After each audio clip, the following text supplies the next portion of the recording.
welcome to Addicted to Murder. This is Courtney, licensed professional counselor with over a decade of experience. And this is Trisha, and I am drinking some tea without theeing in it.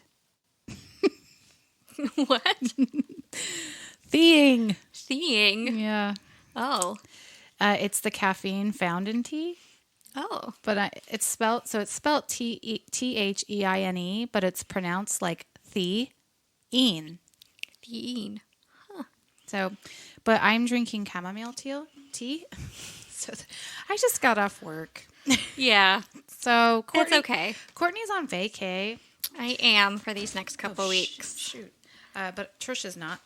So, yeah. Well, I'll do my best to not whatever. But yeah, she's on vacation because she still works in that kind of setting where she gets the fun breaks and I don't. So, But hey, we do both have break from school for the next 3 weeks. I finished my first semester.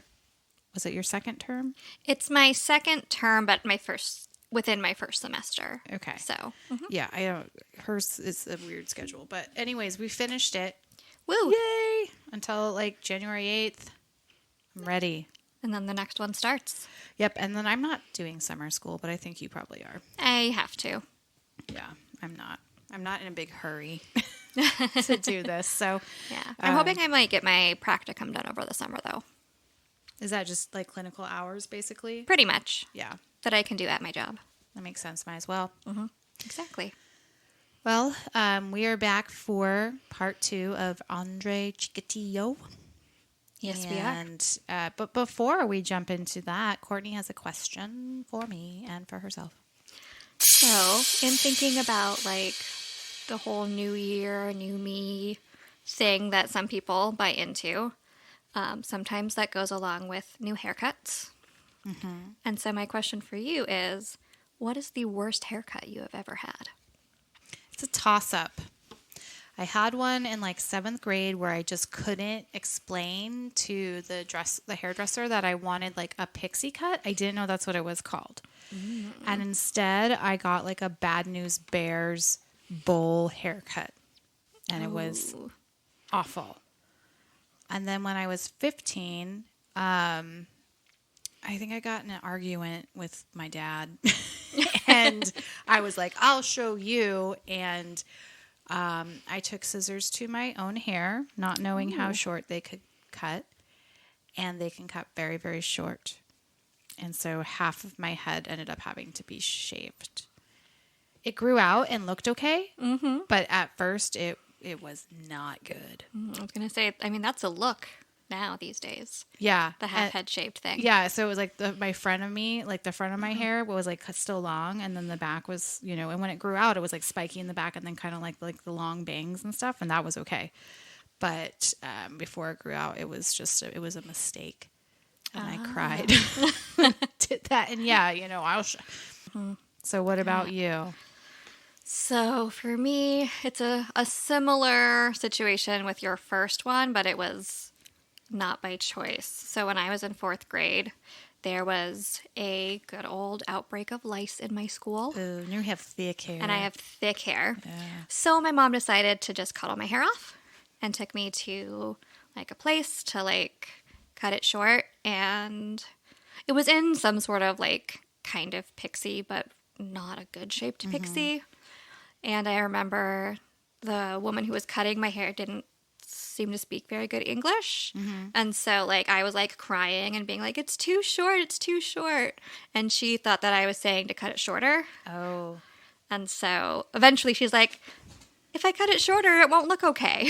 And I'm like, it doesn't look okay now. Oh, the language barrier. And then I had a really awful, very short haircut for most of 4th grade.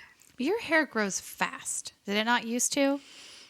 I mean, it does in like comparison to others, but like it would still have taken 6 months at least to get to like chin length hair. Yeah. It was very short. Well, and it's so thick too, it might look a little froey. Yeah, it was not good. Yeah. I looked like a boy. Me too. I felt like I did anyways. Yep. Yeah. So I'm just picturing like my 4th grade school picture with my very short, ugly boy haircut and my pink floral dress that I was wearing because I love to be girly. This was like a juxtaposition of hair matching. The yearbook picture of me with that haircut, I look like I'm crying. I'll show it to you. I have it out there. It's like, it just was a bad shot, but it does look like I'm crying. Man. Haircuts can be traumatic. Totally. Yes. Especially, I mean, I don't want to say it but for women especially back then, it was like, I don't know. Maybe it is for guys too. I can't speak. I'm not a guy. But I know that, a lot of women, I did a lot of stuff with my hair. Same. That's like an accessory. So I have since had my hair in like a pixie and stuff before, but it was my choice. Yeah. And I like knew how to take care of it by then. Yeah. Well, anyway. Yeah. So again, like I said, we're doing Andrei part 2. This is only 2 parts. I probably could have done more, but I don't know, maybe I'm just tired. I think we covered a lot in this one. Because I really encourage you guys, because this takes place in Eastern Europe and it is so different, the their justice system and everything, to look into like any of the documentaries. There were a few, because it was really interesting watching that stuff. Or I thought so. Yeah, definitely. So it was just really different. So I hope maybe this will motivate you to at least like go on YouTube and put in Andrei Chikatilo and see what you find, because it's pretty interesting. And he's really out there. It's in the trial too. We'll talk about that later. But why don't you recap, Courtney, please? All right. So last time we learned that little Andrei was born during a famine in Eastern Europe and grew up during World War II. He was a small child who was teased and bullied by his peers at school. And while he grew into an average-sized man and was very intelligent, he struggled with social anxiety and a hard time making friends or finding romantic partners. He went to a technical college, served in the military as a communication specialist, and then eventually got married. He then got a degree in Russian literature and started working as a teacher. His students did not respect him, his coworkers didn't like him, and he was very depressed. But then he started grooming and molesting his students, who reported him, but he was not arrested. Yeah, so when we left, he was asked to resign from the school he was teaching at, but nothing was ever reported regarding his hideous behavior toward the children he had abused. And he quickly found another job at a technical school in Novoshakhtinsk. Novoshakhtinsk. Sorry. His youngest students at this school were 15, so it was an older peer group or age group of kids. And he was actually too afraid of getting in trouble with them to try anything with them. He preferred the younger, more vulnerable children for, his sick attentions. However, he was still unpopular with the kids and staff at the school. He just must not have been likable in this capacity. He was so unliked that when they had to make cutbacks, he was the obvious target and was let go. But he found another job in a town called Shakti, and his wife, Faina, also got hired at this school. So husband and wife are working together. And Andrei taught a little bit at this school, but his main duty was being in charge of the hostel where the boys aged 15 to 19 were living. And ironically, it was his job to be sure that the boys were moral, upright young men. And the students, of course, didn't like him, and there were physical fights in the hostel, like with him. His wife, however, was liked by the students and staff. So, Courtney, I have to imagine that his wife being popular and Andrei not would make things worse. What kind of dynamic do you think is occurring between them? So it is hard to speak directly about their relationship and how it worked, but there are a number of ways that Faina's popularity could impact their marriage. If Andrei were jealous of his wife's social standing, it could lead to resentment towards her for having basically what he wanted. And then the combination of the two social standing could also work in different ways. On the one hand, Faina being well-liked could have led to Andrei maybe being more accepted or at least tolerated at social gatherings. But on the other hand, Andrei's awkwardness could have led to Faina being left out of social gatherings.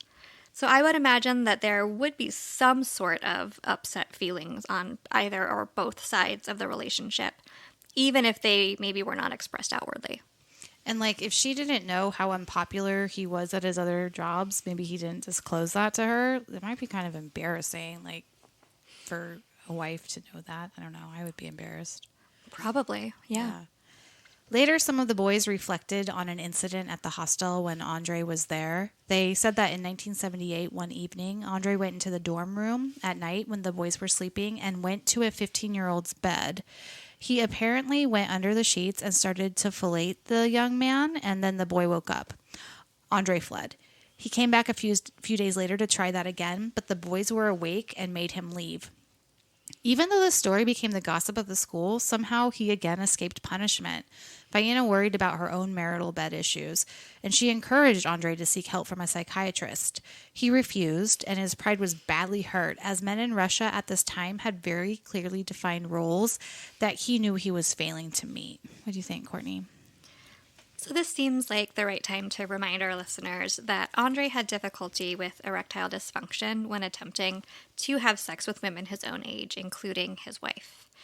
His sexual preferences included adolescent girls and sometimes boys, and he was more aroused when masturbating after using force and causing fear in his victims. His sexual impotence had been a major source of shame in the past for him, and so Faina suggesting that this was still a problem likely would have been devastating. So Andrei was super sneaky when he bought a shack-type home for a few hundred rubles and didn't tell his family about it. Andrei was to the point in his serial killing development where just fantasizing about doing things wasn't enough anymore, and he needed to take it further, and he needed a place where he could do his dastardly deeds. And it started out with him promising sex workers food and drink in exchange for their services, and they would go with him to the little hut. Oftentimes, he could not achieve sexual relations, but he still had them do things to him or that he did to them that he wouldn't ask his wife to do. He wanted young girls, though. He almost got arrested once when he got caught inside a girl's bathroom at a school. He managed to get 2 6-year-old girls back to his house, and he assaulted them there. On December 22nd, 1978, Andrei left work around 5 o'clock and went to the supermarket. He found a girl there that he became infatuated with. He coerced her into going to his house when she needed to use a toilet. As soon as he had her in his hut, he changed from a kindly grandfather to a savage beast. He fell on top of her and covered her mouth as she screamed. He ripped her clothes off and attempted to rape her. His body, however, was not responding. What he did manage was to make her bleed, and when he saw the blood, he was not repulsed like when he saw his own blood. He was extremely aroused, and per the book, he claimed that he had the most intense pleasure he had ever had from this sight. Quote, "It was the most decisive moment of his life. Until then, he had felt only the need to hurt and to dominate, but it had been a matter only of pushing and squeezing and slapping. Now he understood that he needed much more. He needed blood." End quote. And having made the discovery, he wasn't going to just leave it at that. He wanted to have another orgasm as good as the first, and for that, he realized he needed more blood. He then decided he wanted to make her bleed a little more. So he used a little pocket knife he had for protection against his pupils, and at first thought about just scratching her. But in the end, he rammed it into her stomach and realized he was also getting release from her pain. He continued to stab her over and over and ultimately ended the attack by strangling the poor girl to death. Courtney, bloodlust much? That is actually the perfect way to describe what's happening. Blood play and knife play are both recognized fetishes in which a person is sexually aroused by blood and or by cutting a partner to produce blood. Now, most people with this kind of kink engage in it with consenting partners and take care to mitigate any sort of risks. Andrei, of course, did not. And he had already been exhibiting sexually sadistic behaviors, feeding off of the fear of his victims and the power and control he had over them. You know, it requires a significant amount of power over another person to be able to cut their skin. And power is something that Andrei just did not experience much in other parts of his life. Well, Andrei reflected upon this first kill later on and claimed that he finally felt free. When the girl lay dead and Andrei came back to Earth from wherever the hell he just went to, he realized what he had done. There was blood everywhere, and the girl was hardly even recognizable. He claims he was filled with, quote, horror and remorse. But then the panic set in. He started to gather all of the blood-stained clothing and picked up the small body.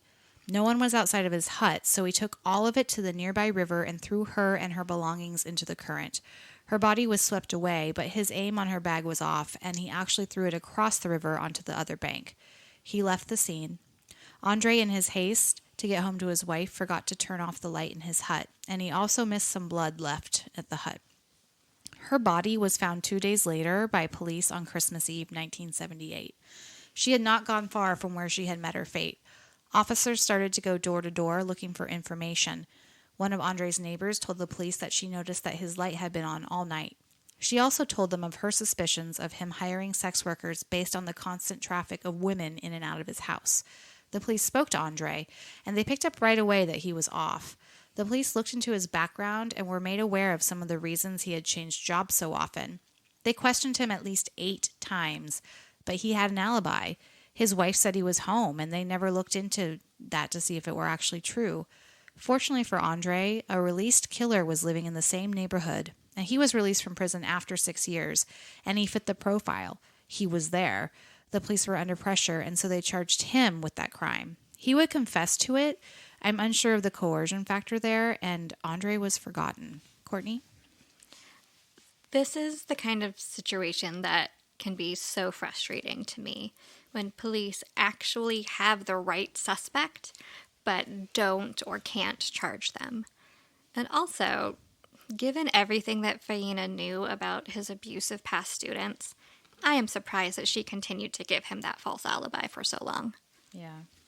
And I suspect that based on what I learned about when I was reading this, that there was probably quite a bit of coercion by the police and some probably force and stuff to get this guy to confess to something he probably didn't do. Oh, I'm sure there was. So what I'm learning in class is that there are a lot of false confessions out there for a whole lot of reasons. And that's in the United States, where there's supposedly laws to protect people from that. So just saying. Andrei was encouraged to leave his employment with the school voluntarily after this whole thing happened, which he did. He had enough of teaching, so even though he was a well-educated man, he got a job as a supply clerk. This job required a lot of traveling, which may have appealed to Andrei. But this job required a person who was good at persuading others, and Andrei was anything but a salesman. On September 3rd, 1981, Andrei befriended 70-year-old Larissa Chichenko on one of his trips. She accepted his invitation to go walking. When he veered them off the main road, he attacked her and pushed her to the ground. When she started to scream, he shoved dirt into her mouth and then began to beat her prior to strangling her. When he had killed her, he completed himself sexually on her lifeless body. Then he bit off one of her nipples. This was 2 years after his first murder, so he waited a while. But he didn't panic this time. He went mad, running around her, picking up her clothes and throwing them all over the place in a frenzied celebration. About 30 minutes later, he started to clean up the crime scene. He covered the body with debris and hid the clothing in the underbrush. He did not feel the same remorse that he felt with his first murder. Quote, he needed only suffering. He wanted to see the pain of his victims, to hear them cry out in agony. That was how he got his kicks. End quote. Courtney, like I said, he waited 2 years for his second kill, but look how far he came. Yeah, I imagine that he had a lot of time to think about and replay that first murder in his mind. And being the smart man he was, he probably also thought about how he would do things differently next time. Yeah. Andrei managed to keep himself from killing for another 9 months. But as we all know, just like a drug addiction, the killing addiction will become ever more present to the murderer. In June of 1982, his next victim was selected. 13-year-old Lubia Biryuk was walking to the store to get her mom groceries when she encountered the nearly 50-year-old Andrei. He casually walked next to her and started talking to her. When he was sure no one else would see, he savagely attacked her, pushed her to the ground, and attempted to rape her. But he couldn't. He then started to stab her and cut different parts of her body. This torture fed his sadistic needs. He killed her and then threw her and her belongings into the woods. She was found 2 weeks later. Andrei killed 6 more people before the end of 1982. His attacks got more and more savage. He would deliberately prolong the killing to get more pleasure. He would rip open their stomachs and he would slice off sexual organs. The forensic evidence suggested that he would do these surgery-type procedures while the victim was still alive. One thing that the bodies had in common was that there were usually stab wounds around the eyes. It was almost like Andrei's signature. Courtney, do you think it was shame that caused Andrei to stab out the eyes? It could have been shame and, not wanting his depravity to be witnessed. It could also have been a way of increasing fear in the victims, especially if he stabbed the eyes early in the attack so the victims wouldn't know what was coming next. It could also be a roundabout way of expressing his own disgust about having poor eyesight himself. Courtney, you have some dark thoughts. I didn't even think about him stabbing out the eyes to induce more fear by blinding his victims. I watch a lot of true crime. I guess. Gosh. On December 11th, 1982, Andrei met a 10-year-old girl named Olga Stolmachanuk while riding a bus. That was the last time she was seen. A witness described that she was taken by the hand of a middle-aged man. Andrei, quote, lured the girl to a cornfield on the outskirts of the city, stabbed her in excess of 50 times around the head and body, ripped open her chest, and excised her lower bowel and uterus. Oh, that one I found on Wikipedia. Just saying. Because of the viciousness of the crimes and the way that some of the organs of his victims were missing, the police at first thought perhaps there was some sort of organ black market thing happening, or even maybe a satanic cult of some kind that was sacrificing victims. If it was a single person committing the crimes, the police thought that they must be mentally ill, fair, or homosexual. In fact, the police started questioning known sex offenders, and again, according to Wikipedia, the following happened because of these interrogations. So beginning in September 1983, several young men confessed to the murders. So most of these men were often intellectually disabled, and they admitted to the crimes only after they were under like a really intense, brutal interrogation. Also what happened was 3 known homosexuals and a convicted sex offender committed suicide as a result of the investigators' heavy-handed tactics. But also what happened was more than 1,000 unrelated crimes, including 95 murders, 140 aggravated assaults, and 245 rapes were solved. That's crazy. What do you think about that, Courtney? So I have 2 separate thoughts. First, it is horrible how the police targeted disabled and homosexual men and engaged in coercive methods to blame the crimes on them. It seems potentially like this was used as an excuse to get, kind of, quote, undesirables off the streets. Second, if those 1,000 crimes were legitimately solved, then at least one good thing would come from this. However, it is not great that it took something like a serial child murderer for them to investigate these other crimes fully. And who knows if the crimes were actually solved. Right. They might have just been closed with people being blamed. Right. That may or may not have done them. But let's hope that actually that wasn't the case and these crimes were legitimately solved by people who actually committed them. And that would be amazing. That would be amazing, yeah. Well, Andrei continued to murder young boys and girls, and in September 1984, the police saw him molest a woman in a bus station. What did you say he had? Bristophilia? Frauderism. What is bristophilia? Bristophilia? I have no idea what that is. Wait, hold on. That is something. What is bristophilia and why did it come to my head? Wait, I'm pausing. Anyway. So Courtney Googled bristophilia, and that's when you're sexually aroused by criminals. So that just popped into my head, but it has nothing to do with this case. He had, what did you say again? He had a fetish for frauderism, which is, being aroused by unwanted touching or rubbing up against strangers. So he did this in front of some police, and so they arrested him and brought him to the station. They collected blood samples and semen samples and found some odd things in his briefcase. He was released, however, when the samples were inconclusive. He was arrested for stealing from his employer and sentenced to 1 year in prison, however, right around that time. He was released after 3 months for that. When he got out, he continued where he left off and started killing again. He killed about 3 victims a year until he was finally caught in 1990. So yes, it took years to catch this man. 38 victims had been attributed to the serial killer at this point by the police. An undercover agent saw Andrei appear with mud on his clothes and what looked like blood on his cheek one day, and soon after that, a body was discovered near that place. So now they were really focusing in on him. So he was being looked at very closely. His employers were interviewed, and they were able to see that he was on business trips in areas where victims had been murdered. They learned about what he was accused of at the schools that he had taught at, and he was now a person of very high interest, and they started to surveil him around the clock.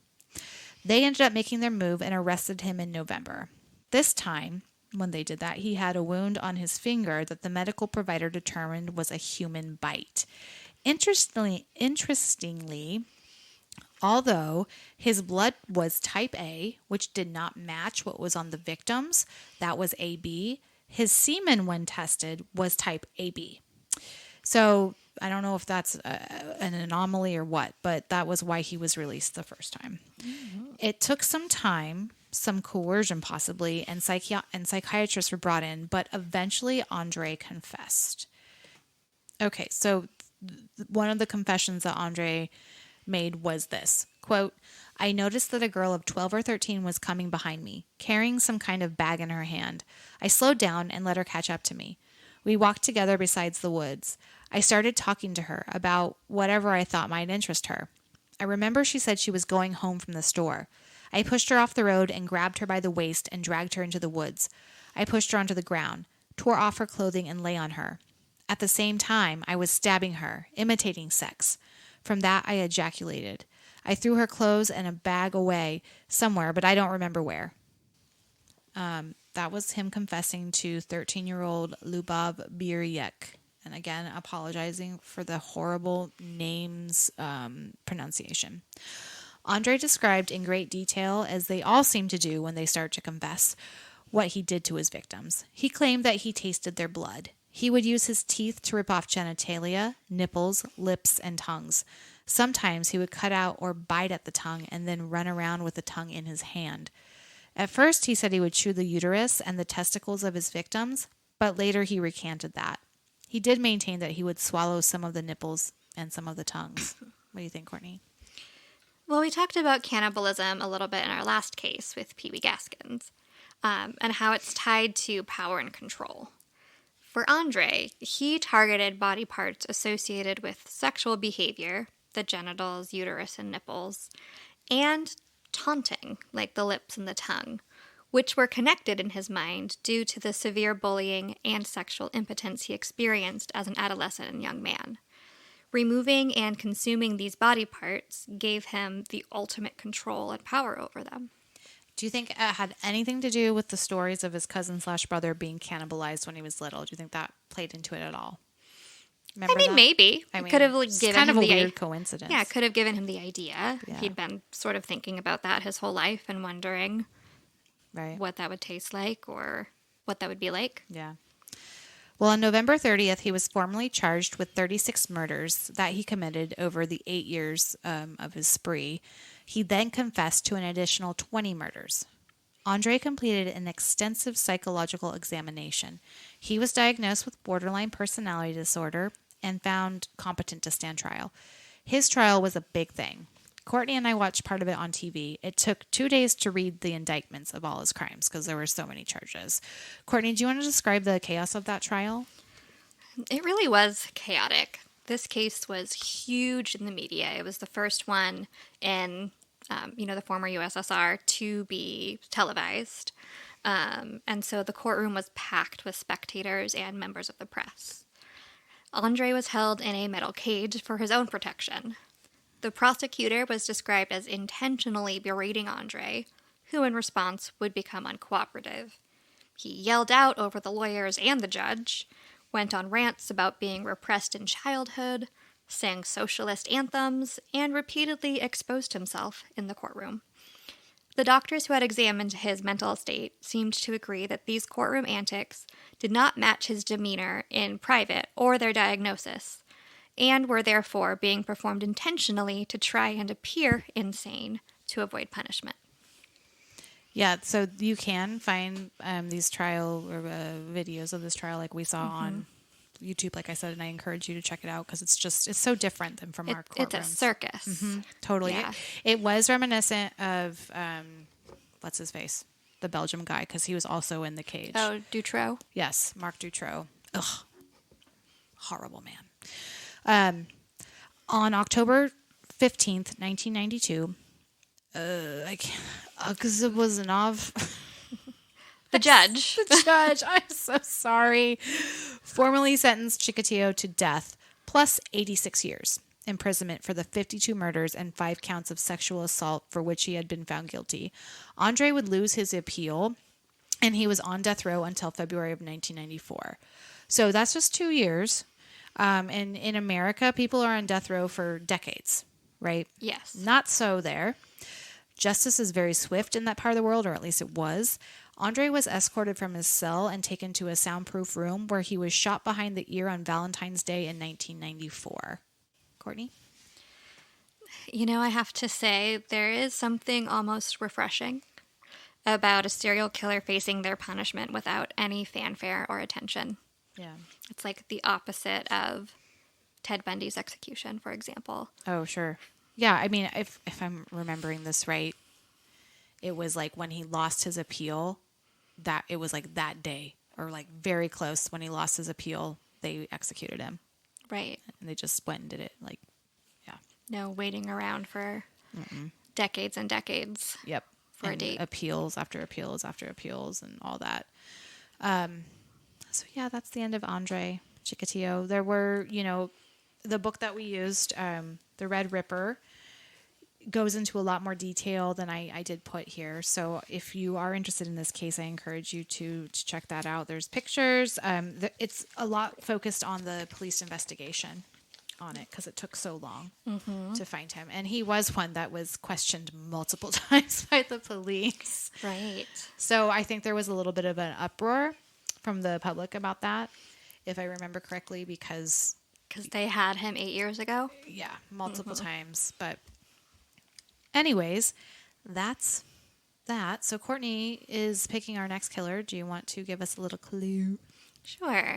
So I found this next case once again through random book ordering.